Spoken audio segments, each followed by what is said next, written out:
오늘의 말씀 시편 23편 1절에서 6절 말씀입니다. 여호와는 나의 목자시니 내게 부족함이 없으리로다.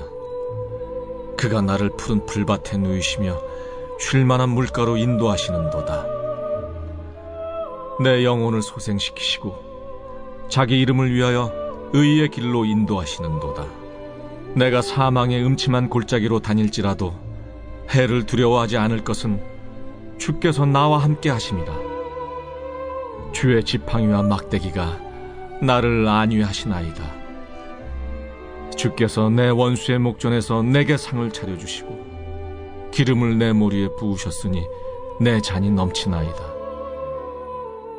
내 평생에 선하심과 인자하심이 반드시 나를 따르리니 내가 여호와의 집에 영원히 살리로다.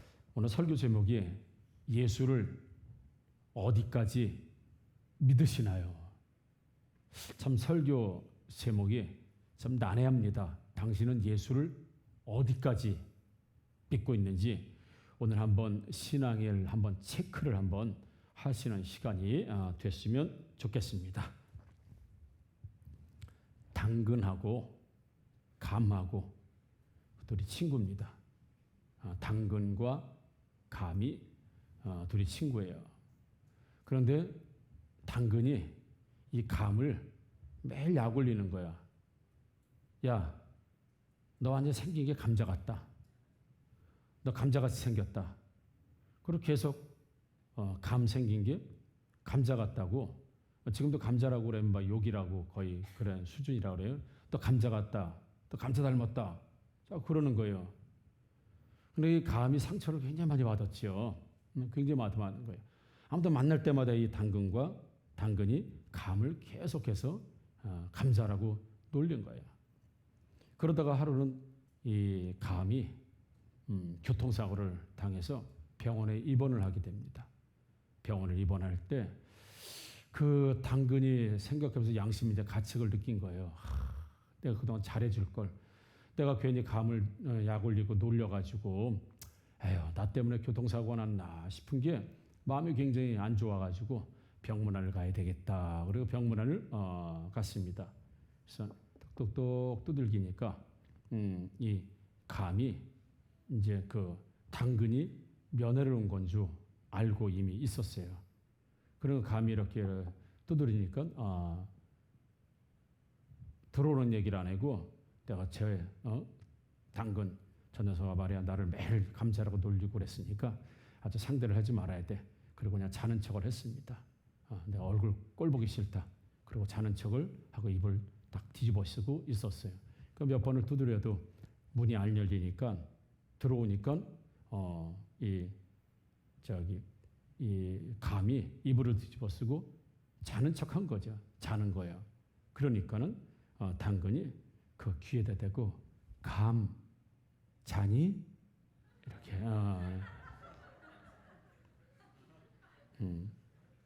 이해 가셔요? 붙여서 읽으면 뭐예요? 감자니? 이렇게 감 자니? 이래가지고 감자니? 그래서 계속 놀리게 됐다는 이런 이야기가 있는데 나쁜 거지만 한결같은 건 좋은 거예요. 그렇죠? 한결같이 놀리는 거 나쁜 거지만 우리가 하나님을 섬기는데도 여러분 한결같았으면 좋겠습니다. 시작도 끝도 가면 갈수록 더 하나님 사랑하시고 중도에 변함없이 어쩌면 변질 없이 다시 한번 우리 하나님 잘 사랑하시는 처음부터 끝까지 하나님의 사람들이 되기를 다시 한번 주님의 이름으로 축복합니다. 아멘. 여론조사를 한 게 있습니다. 당신이 종교를 믿는 이유와 장점은 뭡니까? 리서치를 해서 올려놓은 게 통계청에 올려놓은 게 있습니다. 당신은 종교를 믿는 이유와 장점이 뭡니까? 이런 질문에 여러분들도 한번 생각을 해보세요. 나에게 이런 질문이 오면 여러분들은 종교를 믿는 이유와 장점은 뭡니까라고 할 때 복을 받기 위해서가 12%, 복을 받으려고 12%, 두 번째는 죽은 다음에 영원한 삶을 살기 위해서 12%.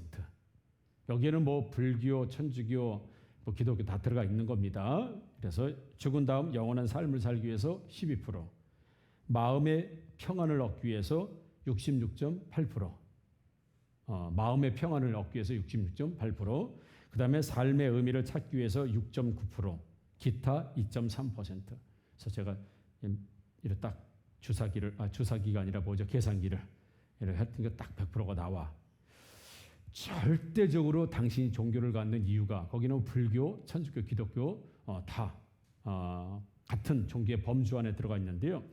거의 67%가 3분의 2가 마음의 평안을 얻기 위해서 종교를 선택하고 종교의 장점이다. 여러분들도 그래요? 어때요? 우리 하나님을 믿는 이유, 우리가 예수 그리스도를 따르는 이유, 우리가 한결같이 예배를 드리고 하나님을 따르고 예수 그리스도의 말씀을 따르고 사는 이유가 어때? 맞아요? 여러분들도 그래요? 마음의 평안을 얻기 위해서. 그러신 분 하면 손 한번 들어. 나 마음의 평안을 얻기 위해서. 우리 집사님, 마음의 평안을 얻기 위해서. 자, 내리시고, 그 다음에 죽은 다음에 영원한 삶을 위해서. 내리시고, 복을 받기 위해서. 복 받기 싫어요. 복을 받기 위해서 또 있고, 또 삶의 의미를 찾기 위해서. 삶의 의미. 자, 난 아무 생각이 없다.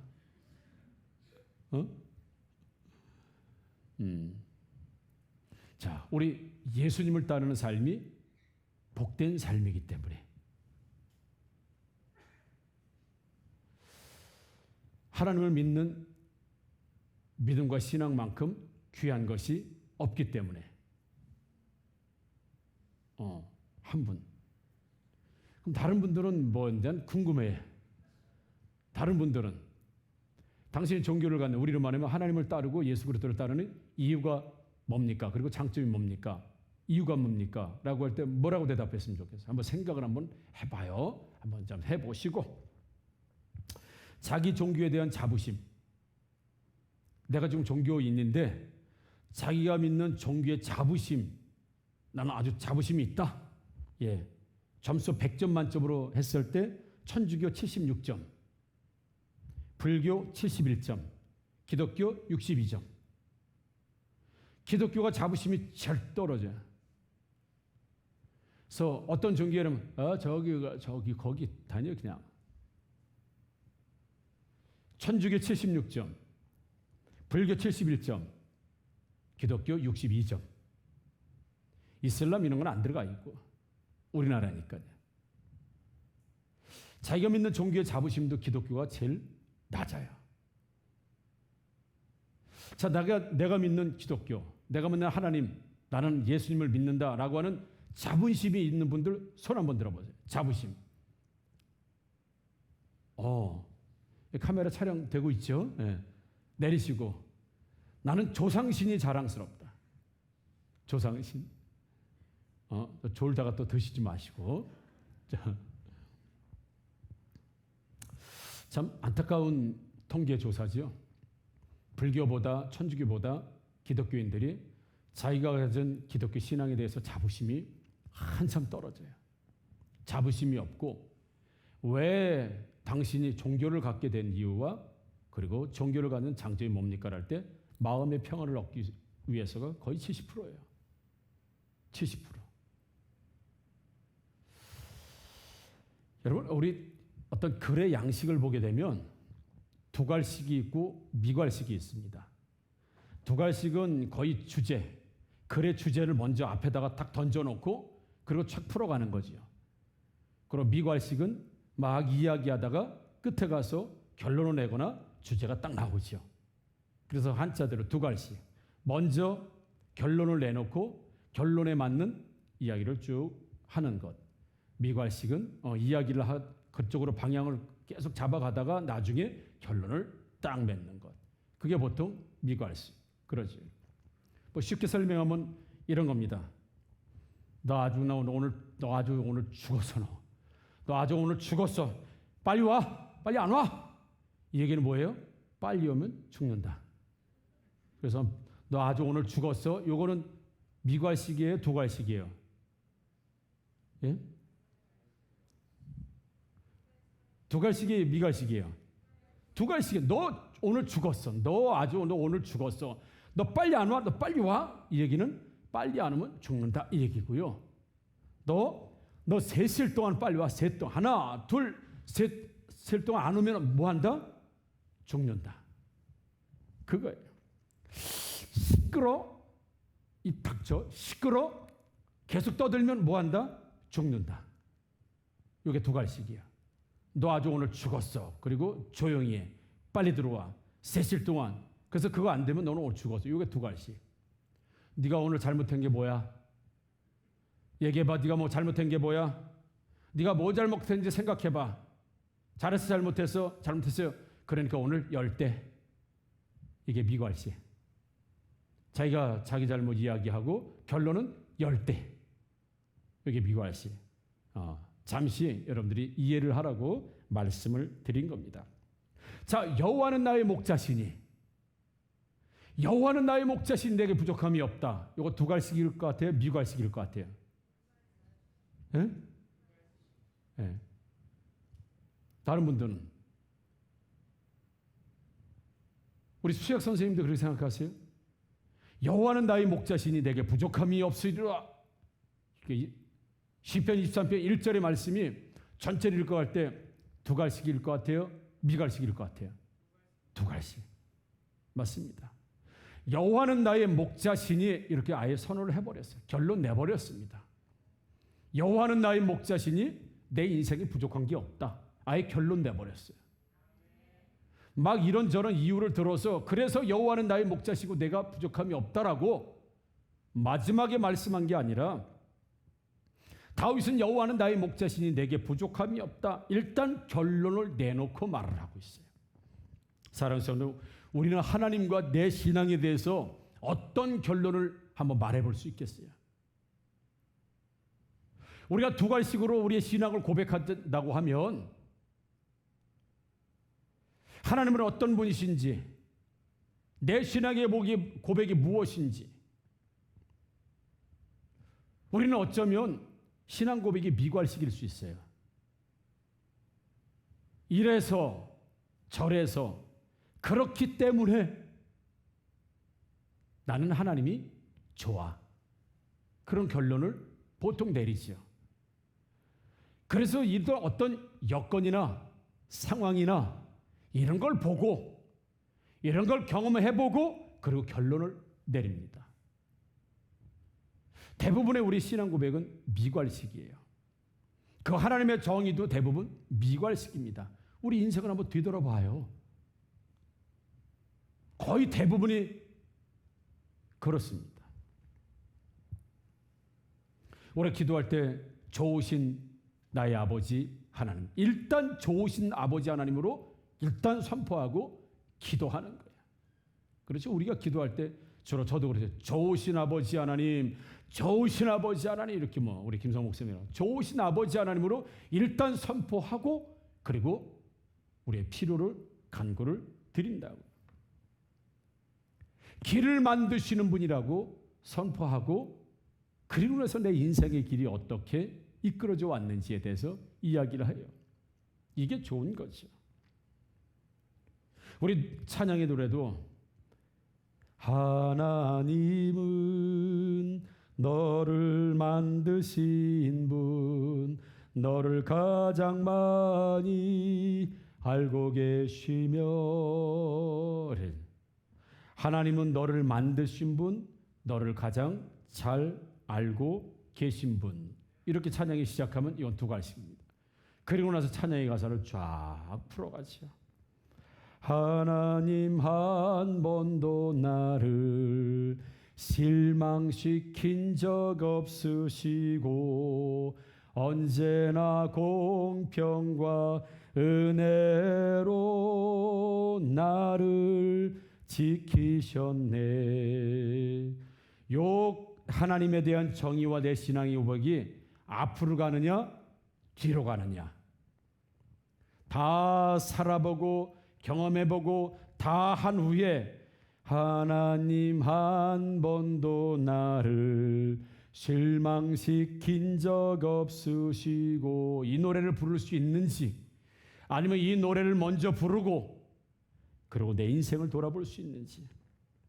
전능하신 나의 주 하나님은 능치 못하실 일 전혀 없네. 이 찬양을 먼저 부른 후에 내 인생을 돌아볼 것인지, 인생을 다 살아본 후에 이 노래를 부를 것인지. 오늘 시편 23편 1절에서 6절, 여호와는 나의 목자시니 내게 부족함이 없다 라고 이미 하나님에 대한 정의, 그리고 자기의 신앙의 고백을 선포하고 난 다음에, 그리고 나서는 쭉 하나님이 나에게 어떤 목자이시고 내가 어느 부분에서 내가 부족하지 않은지에 대해서 쫙 풀어갑니다. 일단 1절은 결론입니다. 여호와는 나의 목자시니 내게 부족함이 없다. 그래서 여러분들에게 한번 도전을 드려요. 나의 하나님은 내가 지금 어떻게 결론을 내고 나의 하나님은 어떻게 결론을 낼 수 있는가 한번 생각을 해보는 거예요. 내가 믿는 하나님은 어떤 하나님이신지. 이 다윗의 하나님은 목자의 하나님이시라고 했어요. 목자, 부족함이 전혀 없게 하시는 목자, 이렇게 결론을 내버린 겁니다. 자, 그러다 보니까 2절, 그가 나를 푸른 밭에 누이시며 쉴 만한 물가로 인도하시는도다. 야, 1절하고 잘 맞아 떨어지죠. 여호와는 나의 목자시니 내게 부족함이 없으리로다. 그가 나를 푸른 풀밭에 쉴 만한 물가로 나를 인도하신다. 너무 잘 맞아 떨어집니다. 3절 봅니다. 내 영혼을 소생시키시고 자기 이름을 위하여 의의 길로 나를 인도하시는도다. 너무 잘 맞아 떨어집니다. 여호와는 나의 목자시니 내게 부족함이 없으리로다. 그가 내 영혼을 소생시키시고 자기 이름을 위하여 의의 길로 인도하시는도다. 너무 잘 맞죠.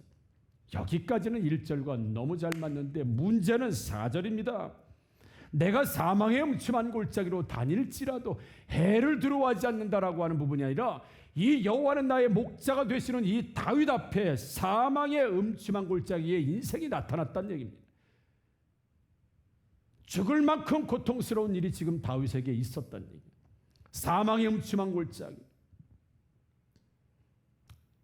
압살롬의 반역, 사울왕의 추적, 인생의 광야에 쫓겨다니는 10수년 동안의 이런 인생의 고난 앞에 여호와는 나의 목자시니 내게 부족함이 없다고 이미 결론을 내놨는데 2절과 3절은 괜찮아요. 맞아요. 그런데 4절은 내가 사망의 음침한 골짜기로 다닐지라도 해를 두려워하지 않겠다는 신앙 고백이 있지만, 다윗의 인생 가운데 사망의 음침한 골짜기가 있었다는 얘기입니까? 없었다는 얘기입니까? 있었다는 얘기예요. 사망의 음침한 골짜기가 있었다는 것, 죽을 만큼 힘든 인생의 고비가 있었다는 겁니다. 정말 하나님이 살아계신가라고 의심이 들 만큼 그런 인생의 고비, 정말 쓴맛, 정말 죽을 만큼 힘겨운 그런 인생의 고비가 있었다는 거예요. 또 뭐가 있었어요? 주께서 내 원수의 목전에서 내게 상을 베풀어 주시고, 내가 원수로 여길 만큼 나의 인생의 발목을 잡고 고난을 주고 힘겨움을 주고, 저놈은 나의 원수야, 내 인생에서 저놈은 나의 원수야라고 하는 것처럼 내 인생을 붙들고 쥐어 흔들고, 여러분, 나를 너무 고통스럽게 하는 사람을 우리는 뭐라고 표현해요? 원수라고 표현해요. 그렇잖아요. 내 삶의 행복을 송두리째 깨트려버린 사람, 내 인생의 송두리째 행복을 깨트려버린 사람, 우리 가정을 박살낸 사람, 내 자녀 인생을 박살낸 사람, 그 사람 우리는 원수라고 말합니다. 다윗에게 원수가 있었다는 얘기입니까? 없었다는 얘기입니까? 있었다는 얘기예요. 여호와는 나의 목자신 내게 부족함이 없다고 고백한 다윗의 신앙 고백 뒤에 보니까 인생의 풀밭도 있었고, 인생의 쉴 만한 물가도 있었고, 인생의 원수도 있었고, 죽음의 골짜기도 있어서 소위 말해 인생에 희비가 계속 엇갈리는 거예요. 좋은 날이 있었다가 죽을 만큼 힘든 날이 있다가 다시 좋은 날이 있다가 죽을 만큼 힘든 날이 있을 때 우리의 신앙 고백은 어떻습니까? 우리의 신앙 고백은 어때요? 쉴만한 물가, 푸른 풀밭으로 하나님 인도하시면 당연히 여호와는 나의 목자신 내게 부족함이 없다고 누구든지 고백합니다. 좋으신 하나님, 누구나 고백해요. 좋으신 하나님. 우리 집에 돈이 생기면, 우리가 병에서 노임을 받으면, 우리 자녀가 잘 되면, 내가 원하는 대로 기도한 대로 다 되면 좋으신 하나님, 좋으신 하나님, 누구나 다 고백합니다.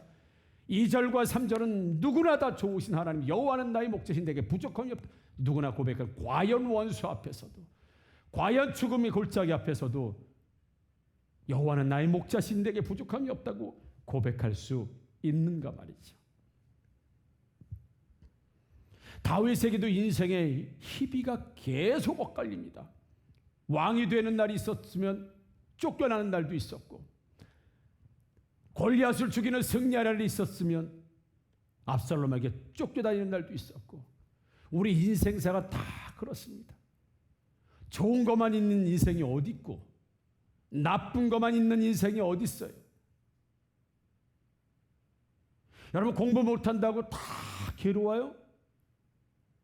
성적이 안 나오면 고난이지만 학교가 일찍 끝나는 건 기쁨입니다. 공부 못하든 잘하든 다 희비가 있어요. 희비가. 인생이 다 예수를 믿는 인생도, 예수를 믿지 않는 인생도 모두가 독일하게 희비가 있습니다. 기쁠 때가 있고 슬플 때가 있고요. 푸른 풀밭에 누워있을 때가 있고 사망이 음침한 골짜기로 빠져들어갈 때가 있고요. 쉴만한 물가의 인생도 있기도 하지만 원수 앞에 살아야 될 때도 있는 게 우리 인생이에요. 그래서 우리 여러분들, 저와 여러분들에게 이렇게 질문하는 거예요. 예수를 어디까지 믿으십니까? 푸른 풀밭에서만 예수를 믿습니까? 아니면 쉴만한 물가에서만 예수를 믿는가? 아니면 죽음의 골짜기에서도 예수를 믿는가? 원수가 예수님, 하나님보다 더 쌩쌩하게 살아있는 것 같은 그런 원수 앞에서도 예수를 믿는가? 많은 사람들이 죽음의 골짜기 원수 앞에서 예수를 부인하죠. 하나님을 부인합니다. 마음의 평안을 얻기 위해서 종교를 가졌는데 마음의 평안이 무너지면 에라, 이 종교 다 필요 없다. 진짜 우리가 예수를 믿는 목적이 뭡니까? 우리가 하나님을 믿는 목적이 뭐냐고요? 마음의 평안을 얻기 위해서, 복을 받기 위해서, 여러 가지 사회적 관계 때문에. 그래서 여러분들에게 질문을, 예수를 우리가 어디까지 믿고 있습니까?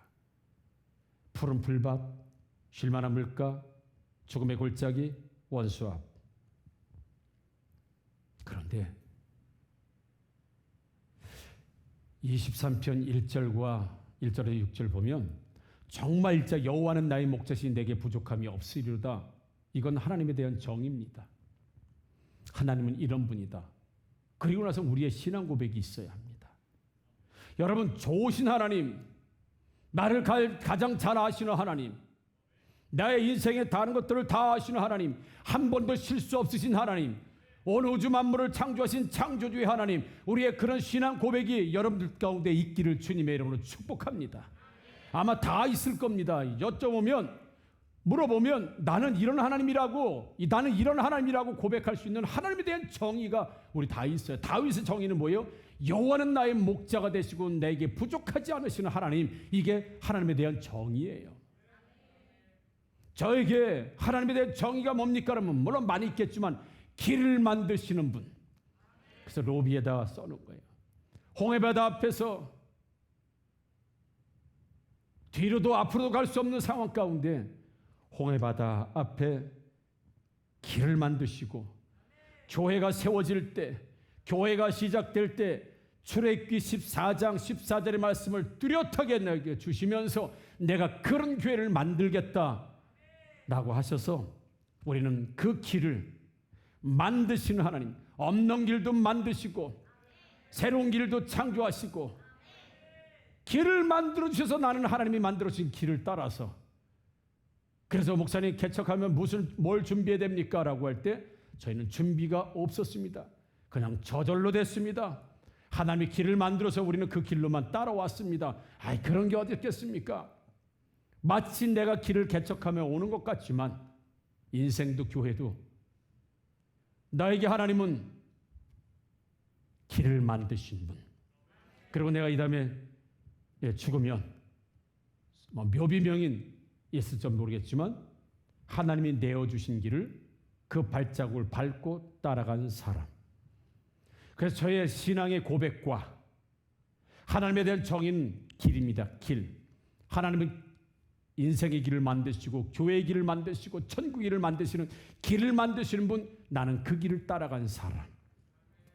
그게 제 인생의 전체를 이야기하게 앞으로도 될 것이고 지금까지 살아온 거예요. 여러분들에게 하나님은 어떤 하나님이십니까?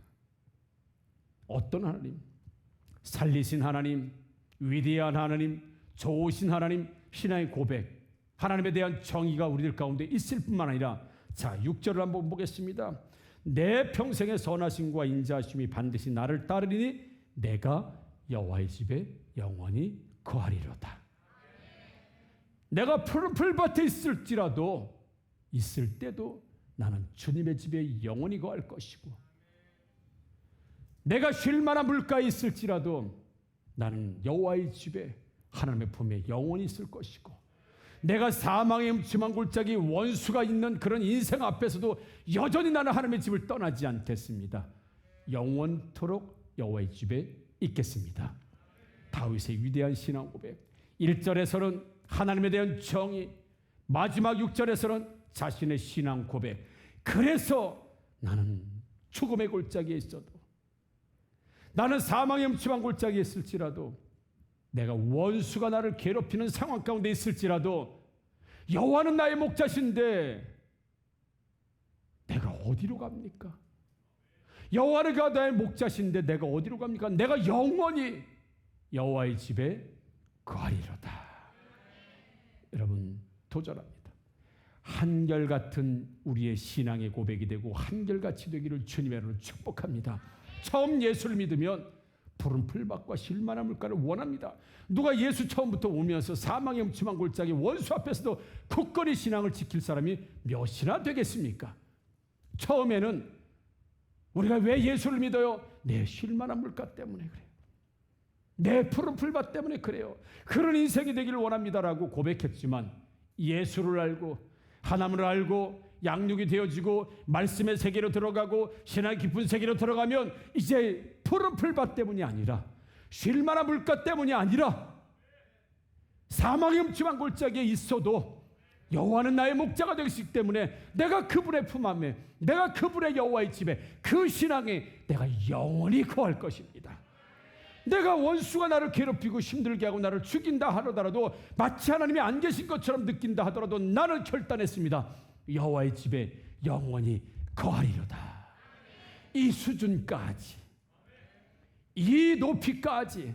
당신은 예수를 어디까지 믿습니까? 네, 나는 풀밭까지만 믿겠습니다. 당신은 예수를 어디까지 믿겠습니까? 믿을 겁니까? 네, 나는 물가까지만 믿을 겁니다.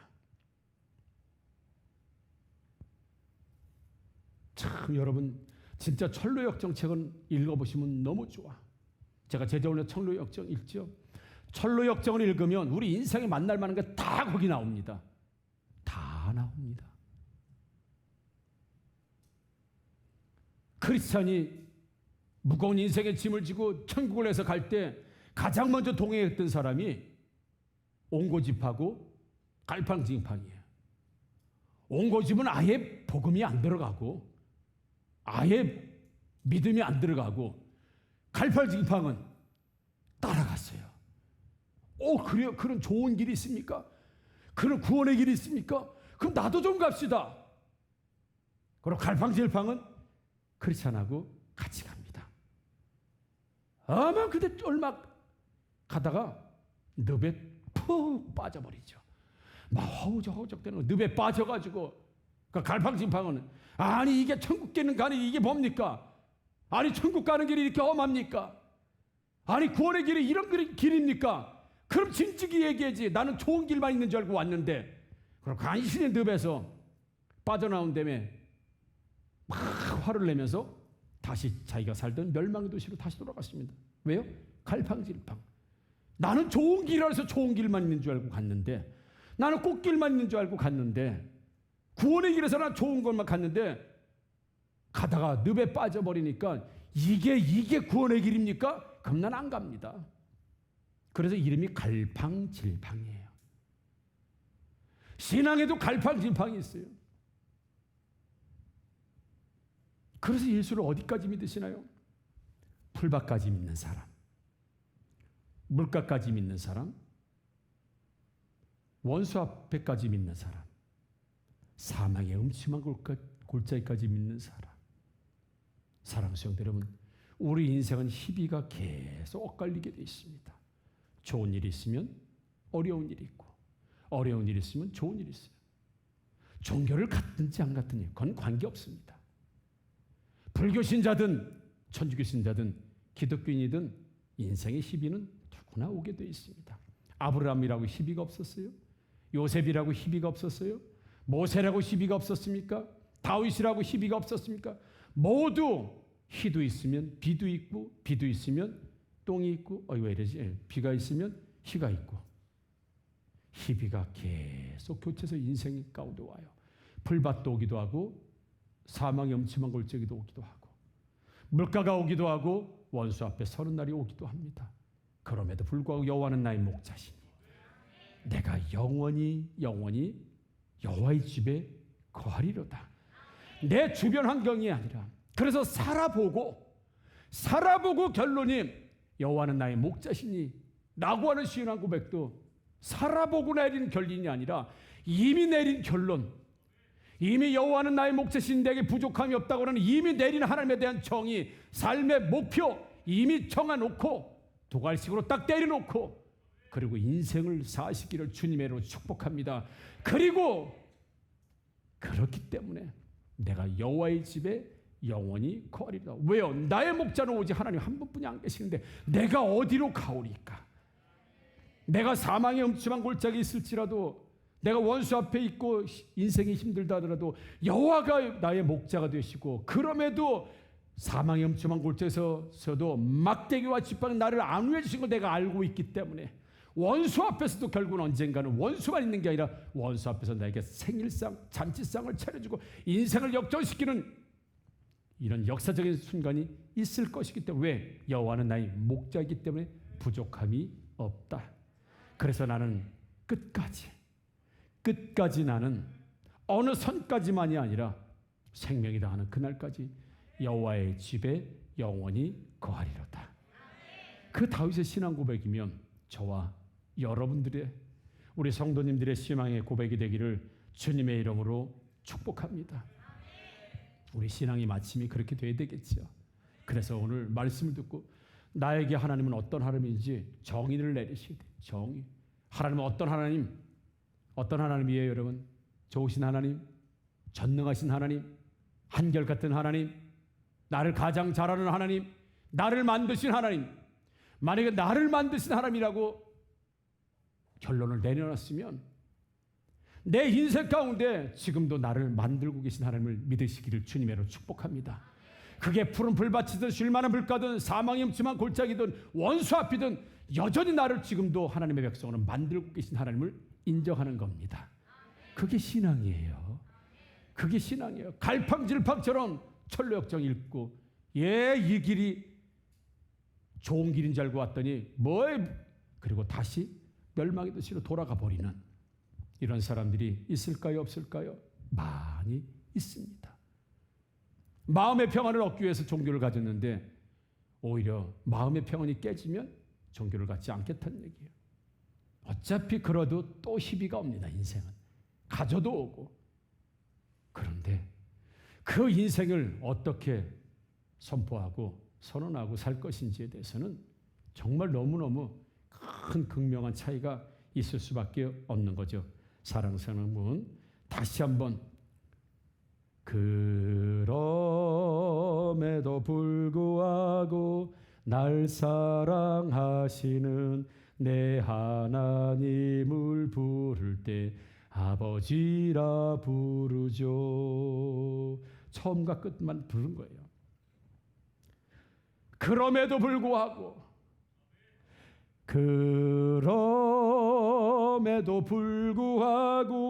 날 사랑하시는, 이건 처음부터 날 사랑하시는 하나님이라고 믿었기 때문에 그럼에도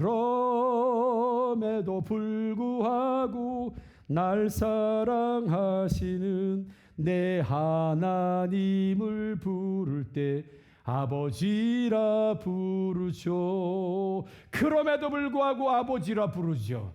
그럼에도 불구하고 날 사랑하신다고 믿죠. 그럼에도 불구하고 내 아버지가 되어 여호와는 나의 목자신 내가 부족함이 없습니다. 그분은 나의 아버지시다. 사망의 음침한 골짜기에 있을지라도 여전히 나는 아버지입니다.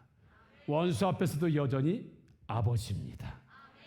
푸른 풀밭과 실만한 물가, 좋을 때만 아버지가 아니라, 좋을 때만 스승이 아니라, 좋을 때만 셀리더가 아니라, 힘들고 어려울 때도 이미 결론적으로 여러분 신앙의 고백과 하나님에 대한 정의를 그냥 한번 팍 때리는 거예요. 때리는 거예요. 그냥 여호와는 나의 목자시니 그냥 딱 때려버리는 거예요. 예.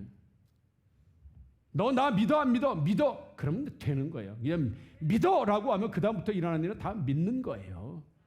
하는 거 보고 믿는 게 아니라, 우리 신앙은요, 하나님이 나에게 어떻게 해주신 것을 보고 믿는 게 아니라 일단 믿음으로 때리는 겁니다.